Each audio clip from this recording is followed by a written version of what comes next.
আলিফ লাম মিম, এই যে হরফগুলো,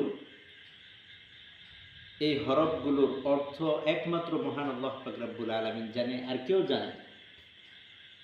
এই হরফগুলোর উদ্দেশ্য মহান আল্লাহ পাক রব্বুল আলামিন জানে, আর কেউ জানে না। তাফসিরে তাওজিহুল কুরআনে আল্লামা তাকি উসমানী দামাত বারকাতুহুম লিখেছেন, এই হরফগুলোর উদ্দেশ্য একমাত্র মহান আল্লাহ পাক রব্বুল আলামিন ভালো জানে।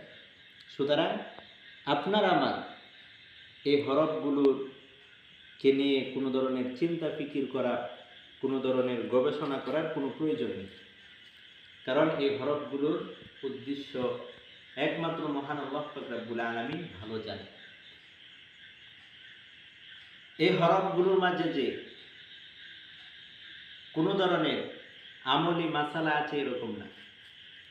তবে হ্যাঁ, হাদিসে পাকে এসেছে, কেউ যদি কোরআন শরীফে একটি হরফ পড়ে মহান আল্লাহ পাক রব্বুল আলামিন তাকে 10টি নেকি দেয়। কেউ যদি পড়ে আলিফ, মহান আল্লাহ পাক রব্বুল আলামিন তাকে 10টি নেকি দিবে। তারপর পরে লাম, 10টি নেকি দিবে। তারপর পরে মিম, 10টি নেকি। এভাবে কেউ যদি একসাথে পড়ে আলিফ লাম মিম, মহান আল্লাহ পাক রব্বুল আলামিন তাকে